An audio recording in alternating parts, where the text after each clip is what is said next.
Welcome to our online lessons. Mr. Mogita Robert, HIS Kisi School, and my students, I will encourage you, this is a Form 1 lesson. I will encourage you to subscribe to our YouTube channel, listen to the content, listen to our lessons that we give online.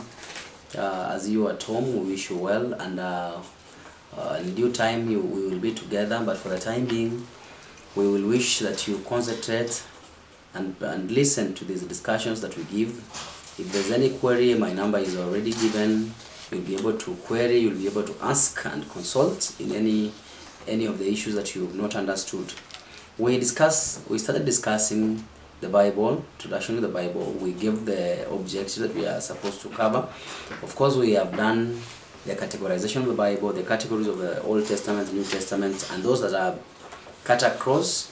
We began the process of Bible translation. We discussed how the Bible was translated from its original language to the local languages.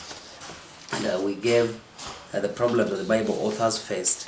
We want to move further and discuss the factors that undermine the translation of the Bible. What are the factors that undermine the translation of the Bible, even now, by the Bible Society of Kenya? What are the problems that they experience? One of it is a lack of finances, that is a capital. Most times there is lack of finances because this work requires interviews, requires experts in different languages to be hired to do translation. So it requires hiring them and appreciating them sometimes. At the same time, you need a lot of material to translate this work. Lack of qualified personnel. Sometimes we do not have people who are qualified to do this work, transcribing these transcripts that you are writing. At the same time, people who are knowledgeable in the English language, Kiswahili language, and can be able to translate that language to the local languages. Lack of words to use. Sometimes we have language development. Some languages have not developed. So you find sometimes a problem of getting an equivalent of an English word in the Kisi language. That becomes disastrous. That becomes a problem. So sometimes that is an issue. A language, mother tongue influence or language barrier. Sometimes people are unable to understand the language because they have mother tongue interference. So sometimes translating have an issue because they can translate different words, some words differently in their mother tongue. So basically those are the factors that undermine the translation of the Bible to the local languages. We want to move to the next reasons why the Bible had to be compiled into its present form by early Christians. Why was it necessary for the Bible to be compiled to its present form? You see, we had scrolls scattered everywhere, and this Bible, the Bible books, biblical books like Genesis, they were in scrolls. They were not chronologically arranged, or they were not in one document. Why was it necessary to put this Bible in one document? One of the reasons is the eyewitness of Jesus Christ were being killed.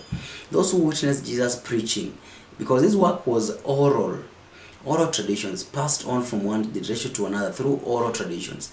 But now the people who witnessed the works of Jesus Christ were dying. So we want to lose that because they stored this work in their memory. So if they died, that means were being killed. It means what they had in their memory would die with them. So this document was supposed to be compiled so we can retain the original manuscript in a document form in order to prevent information from getting lost.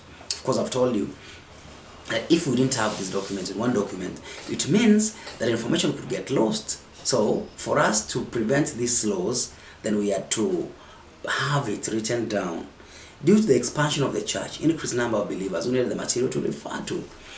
The church expanded from the early church to now Antioch, Jerusalem, and other places. And you see, unlike where we have only one church, such that the witnesses could handle it orally, it became problematic. The church has expanded. We have now more members in the church. Then they need a document to refer to wherever they were. So this means that this document had to be written so that wherever these members were, they could also refer to this document. To counteract false teachers who were confusing the believers. The people who were coming up with different belief systems or doctrines. So to counter that, then you have a document to refer. If there's a false teacher who comes, you tell them, you refer to this page of this document or this book which is found in this document, this Bible. It says differently. So to counteract such false teachers, then a document had to be found for reference sake.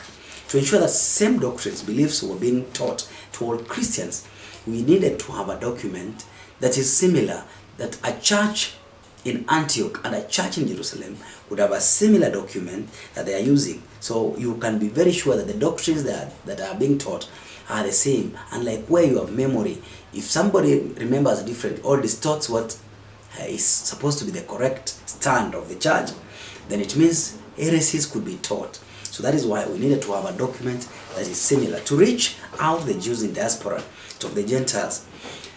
The Jews in diaspora, people who are living outside Jerusalem. So the Jews who are living outside Jerusalem could have a document that would still be the Jewish people, they could be the same as the Jewish people who are still in Jerusalem. So that the same doctrine they are using, the same doctrine those who are in diaspora outside Jerusalem could still have. To preserve an orderly account of biblical themes, avoid distortion. So the biblical themes, to avoid distortion, to have a chronological account, the Bible had to be compiled such that this document could have an orderly account of the themes that we as they are today. Because if the document was not compiled, then it means we could have scrolls and we could not have order in church or in our gatherings. So of course we have covered that, why the Bible had to be compiled and put into one document, why that had to happen. Of course, we have also said what undermined the Bible translation. You want to look at the Bible versions of the, you can be asked, of course what we have covered can be asked, explain reasons why the Bible could be compiled. At the same time, identify factors that undermine the translation of the Bible. We move into the Bible versions used in Kenya today. We have different Bible versions, and you can be asked to state the Bible versions used in Kenya today. Version refers to the style of the language used in the translation of the Bible text. Different Bible versions have different styles. Jerusalem Bible, these Bible versions have different languages that they use. So some of the versions used today, they include the Good News Bible that's very conversant to many of us. The Revised Standard Version, we have the African Bible that most times the Catholics are using, the Common Bible, the King James Version, the New King James Version that is also mostly Catholic. We have the Jerusalem Bible, the New International Version, we have the New English Bible, the Authored Bible, we have the Living Bible, the Gideon's International Version, then we have the Holy Bible, the Jerome Bible, the Youth's Bible, the Amplified Bible. These are among the very many Bible versions that we have in Kenya that people are using. So of course you can be asked about these Bible versions. They can be, you can, at least you should master around 10, even 8 of them. It's important for you to have them and know them. These are the versions that we are using in our country, Kenya today. So we want to move to the effects of Bible translation into African languages.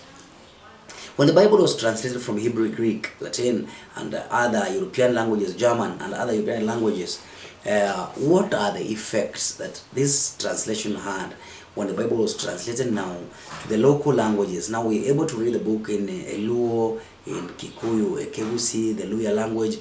What effects, what are the results? You could be asked, explain 8 effects of the Bible translation into the local languages. What are the effects of this translation? 1, the Bible translation has led to the development of the African languages. Because the Bible has been translated into Ekegusi or other, the language is now rich of vocabularies. It's now, we're using that African language. So the languages have developed because now the languages have been used to express biblical themes.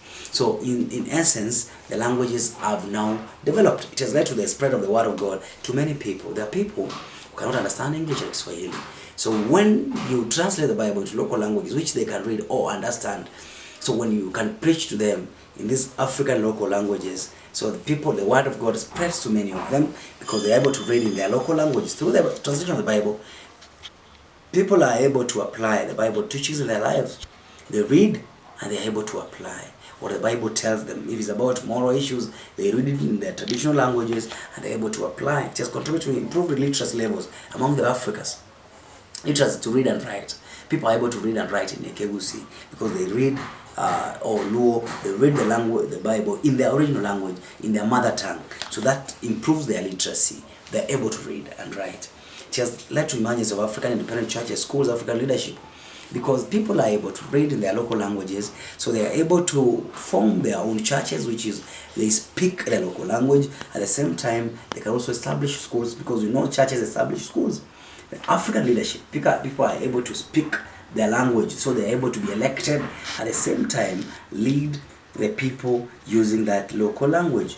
It has contributed to the numerical growth of the church, expansion of the church membership. Numerical means numbers. So many people have been converted to Christ or to the church because they understand the language. For people to analyze the Bible in relation to their cultures, is it relevant to their cultures? The translation of the Bible has made Africans to incorporate their cultural practices into Christian worship, what we call inculturation. So we are expressing our Africanness in religion, like clapping of the hand, using the traditional instruments like the drum and guitars. This is because of that translation, we are able to use what we have in our cultures to express Christianity. It has enhanced the development of printing press. Because of translation or bookshops, we are able to now to compile African Bibles, the Ekegusi Bible, the Luo Bible. So we are now able to have a printing press or bookshops where we are selling these Bibles. It has made people to carry out research in African beliefs and practices, because you are researching into a language. Language is very critical in the expression of the culture of the people.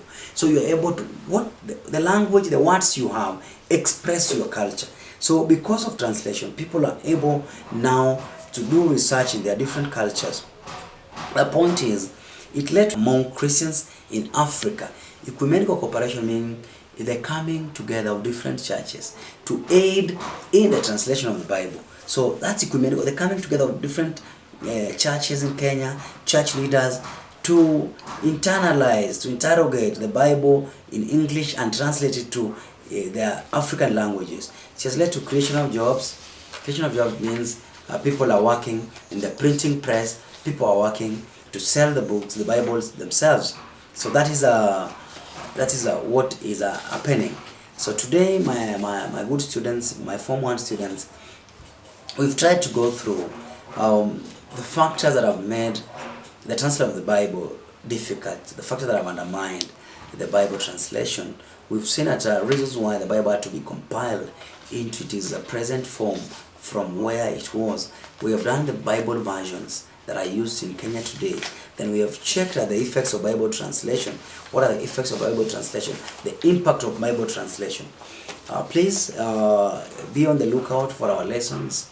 We want to wish you well. We know that at God appointed time you will be back. We want to wish you remain safe always. Observe the health protocols that will be given. Even when you are at home, we want you to be healthy and not sick. So please, the coronavirus is real.